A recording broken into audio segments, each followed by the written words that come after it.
SG Consultancy Services. Study MBBS in Russia, Philippines, Uzbekistan. Hi hello నమస్తే, welcome back to iDream media.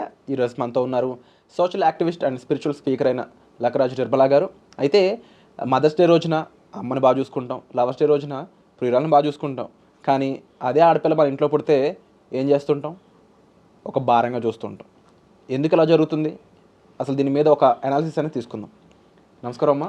నమస్తే అమ్మా, ఇప్పుడు జనరల్గా social వర్గంగా చూసినప్పుడు సొసైటీలో ప్రతి ఒక్కరు కూడా ఆడపిల్ల పుట్టింది అంటే ఆ తల్లిని నిందిస్తూ ఉంటారు. అసలు నీ వల్లే ఆడపిల్ల పుట్టింది, మగాడి తప్పే లేదు అని చూస్తూ ఉంటారు కదా.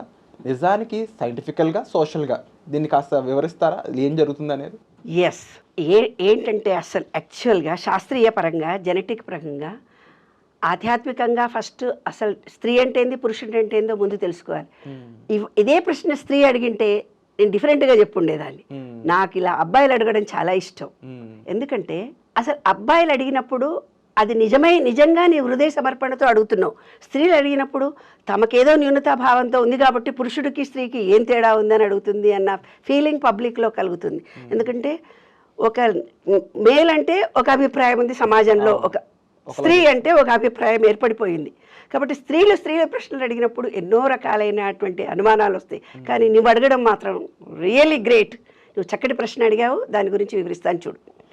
నా విశ్వ నియమాల పుస్తకంలో నేను రాసినటువంటి దాంట్లో లా ఆఫ్ జెండర్ అనేది నా విశ్వ నియమాల పుస్తకంలో 12th లా అంటే 12వ నియమము. ఆ 12వ నియమం ప్రకారం స్త్రీ శక్తి అంటే ఏంటింది? సహజమైన శక్తి. ఈ ప్రకృతి స్త్రీ పురుష శక్తులతో నిండి ఉంది. ఉమెన్ అంటేనే చాలు, ఆమెలో సహజమైనటువంటి శక్తులు ఉన్నాయి. అవి శారీరకంగా లింగంతో మాత్రమే పరిమితం కాలేదు, అంటే జెండర్గా కాదు. ఎలా ఉన్నాయి? ఆమెకు బుద్ధి భావము ఎక్కువ ఉంటాయి, జ్ఞానం ఎక్కువ ఉంటుంది ఆవిడికి. తర్వాత చలన స్థితి ఆవిడలో ఎక్కువ ఉంటుంది. ప్రకృతి నివృత్తి ఉంటుంది, ప్రవృత్తి నివృత్తి అనేవి ఆవిడలో ఉంటాయి. శక్తి స్ఫూర్తి వంటి ద్వంద్వాలతో రూపంతో ఆమె వ్యక్తమైంది. శక్తి అంటే స్త్రీ అంటేనే ఏమేమి చూడు, బుద్ధి భావన ఉంది ఆమెలో, చలనము స్థితి ఉంది, ప్రవృత్తి నివృత్తి ఉంది, శక్తి స్ఫూర్తి ఉంది. ఇలాంటి ద్వంద్వాలతో జెండర్గా ఒక స్త్రీ పుట్టింది. మరి అట్లాంటప్పుడు పురుషుడికి కూడా ఏవో ఉండాలి కదా మెయిన్గా. పాపం మాస్కులిన్ ప్రిన్సిపల్ ప్రకారము లాజిక్, మగవాడు ఎప్పుడు లాజిక్గా ఆలోచిస్తాడు. తర్వాత ఆలోచన విధానం మంచిగా ఉంటుంది అబ్బాయికి. ఆలోచన ప్రారంభించడం అన్నదే అతని యొక్క స్పెషల్ తత్వం. ఏదైనా సరే చక్కగా లాజిక్గా ఆలోచిస్తాడు. తర్వాత ఆలోచన విధానం చక్కగా ఉంటుంది. ఇది సృష్టి సంకల్పాన్నే తీసుకొస్తుంది. పురుషుడి సంకల్పం లేనిదే స్త్రీ బిడ్డల్ని కనదు. అర్థమైంది కదా? సంకల్పం అనేది పురుషుడిలోనే కలుగుతుంది. అది పురుషుడి యొక్క స్పెషాలిటీ. అది ఎవరి మాస్కులిన్ ప్రిన్సిపల్ ప్రకారం. తర్వాత స్త్రీతత్వము ఫెమిలిన్ ప్రిన్సిపల్ ప్రకారము ఇంట్యూషనల్గా భావనాత్మకత మహిళల్లో ఎక్కువ ఉంటుంది. ఉట్టిగానే ఏమిటిదే కుట్టుగానే ఊహించుకుంటున్నావు, నేను ఉట్టిగానే పోయొచ్చాను సినిమాకి, అమ్మాయితో వెళ్ళలేదు, నేను కాంప్రమైజ్ చెప్పుకోవాల్సి వస్తుంది. ఏమోనండి, నేను మీ అనుమానం అవుతుంది, మీ పుట్టింటి వాళ్ళకి ఇచ్చిన అనుకుంటున్నావే, నిజంగానే ఇవ్వలేదు. ఇట్లా అనుమానాలు స్త్రీలకి ఊహించుకోవడం మరీ ఎక్కువ ఉంటుంది. భావనాత్మకత సహజమైన తత్వంగా ఉంటుంది. ఇది ఆ సంకల్పాన్ని ఆచరణ రూపంలోనే, ఎప్పుడు ఆచరణ రూపంలో పెట్టి నేను ఇందాక చెప్పింది ఆచరణ. ఈ రెండింటి సంయోగం వల్లనే ఈ సృష్టి జరుగుతుంది. ఇది శివశక్తి తత్వంలా మనం చూడవచ్చు. మరి శాస్త్రీయంగా ఏం జరుగుతుంది? నీవు అడిగిన క్వశ్చన్కి ఆన్సర్ ఇది పైవి ఏంటి శాస్త్రీయ పరంగా. ఇప్పుడు శాస్త్రీయ పరంగా అమ్మాయిలే పుట్టడం ఎవరు, అబ్బాయిలు పుట్టడం ఎవరు, దేనివల్ల జరుగుతుంది అనేది కూడా మనం తెలుసుకోవాల్సినటువంటి అంశం. మొన్న ఒక కేసు వచ్చింది, నాన్న అమ్మాయిని ఇడిచిపెడతానంటాడు. నేను ఇడిచిపెడతా, ఈమెను ఎప్పుడు చూసినా 3 ఆడపిల్లలు పుట్టింది, 4 ఆడపిల్ల పుట్టింది, నేను ఆడపిల్ల కాదు, నాకు మా వంశం నిలబడాలి, నేను మళ్ళీ పెళ్లి చేసుకుంటా, లేకపోతే నేను మళ్ళీ పెళ్లి చేసుకుంటా అంటే నా పళ్ళే ఒప్పుకుంటలేదు. చూసాం కదమ్మా, అమ్మాయి పుట్టిందంటే నీ వల్లే పుట్టింది పరిస్థితి ఏంటి? అదే కదా, అదే శాస్త్రీయంగా నేను ఎక్స్ప్లెయిన్ చేసి వాళ్ళ ఫ్యామిలీని నిలబెట్టాను. జెనెటిక్ లెవెల్లో లింగ నిర్ధారణ చేయొచ్చు. అమీర్పేటలో జెనెటిక్ టెస్టులు జరుగుతాయి. జెనెటిక్ డిపార్ట్మెంటే ఉంది ఒకటి. నాయన మొగాయన నువ్వు వెళ్ళి ఆ టెస్ట్ చేయించుకో, బంగారు కొండ, నీలో ఏమేమి XY క్రోమోజోన్లు ఉన్నాయో తెలుస్తాయి అని చెప్పి పంపించిన. అప్పుడు తెలుసుకొని వచ్చి, సారీ అమ్మా, నేను ఈమెతోటే కాపురం చేస్తా, ఇంకొకళ్ళం కాదు 10 మందిని చేసుకున్నా కూడా నాకు అడవిలో ఉడతారమ్మా అన్నాడు.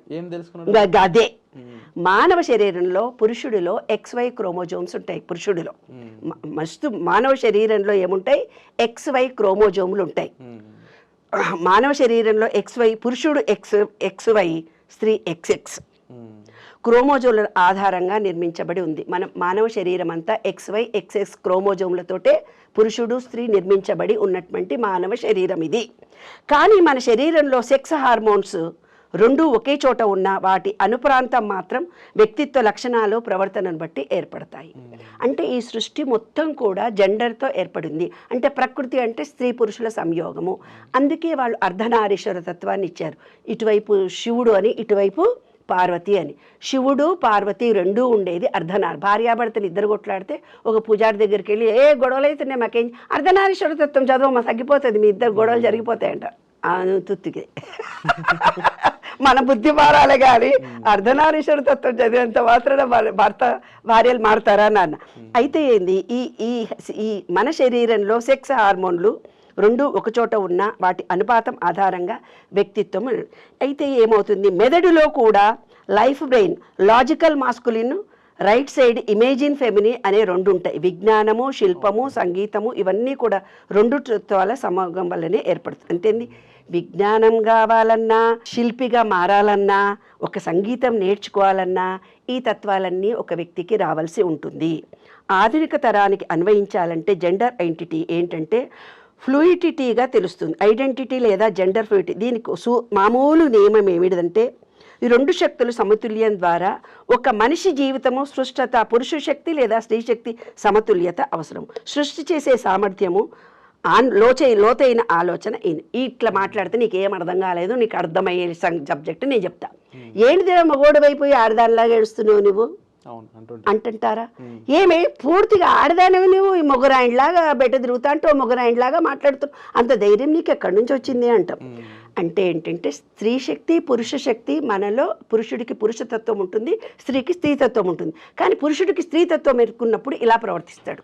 అదే నేను చెప్పింది, స్త్రీకి పురుషతత్వం కొంచెం ఎక్కువ ఉంటుంది, స్త్రీతత్వంతో పాటు పురుషతత్వం ఎక్కువ ఉంటుంది. XXY chromosomes, XY chromosomes. ఆ క్రోమోజోమ్స్లలో తేడా వచ్చినప్పుడు స్త్రీ మగరాయిలా ప్రవర్తిస్తుంది. పురుష లక్షణాలు కొంచెం ఎక్కువ ఉంటాయి. పురుషుడికి ఏమవుతాయి, కొంతమంది పురుషుల్లో స్త్రీతత్వం ఎక్కువ వస్తుంది.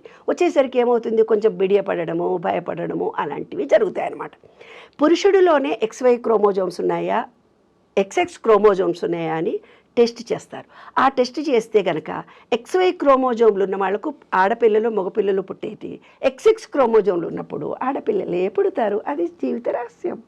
వండర్ఫుల్ అమ్మ. అంటే ఇప్పుడు వరకు చాలా కాలంగా నాకు తెలిసి ఇది ఎన్నో తరాలుగా ఆడవాళ్ళని నిందించి అదే ఎలా ఉంటుందంటే, ఇది బిడ్డల కన్నా నీ పనే అని ఎలా అయితే అంటారో, ఆడపిల్లల కన్నా అది నీ తప్పే అనే ఎంత కామన్ అయిపోయింది అనమాట. కానీ ఈరోజు మీరు ఇచ్చిన అవగాహన, మీరు ఇచ్చిన అవేర్నెస్ పాయింట్స్ అనేవి చాలా మందికి ఐ ఓపెన్ చేసినట్టే అనమాట, కన్ను తెరిపించారని చెప్పొచ్చు. ఇలాంటి వండర్ఫుల్ ఇన్ఫర్మేషన్ మాకు షేర్ చేసినందుకు థ్యాంక్ యూ సో మచ్ అమ్మ. Thank you.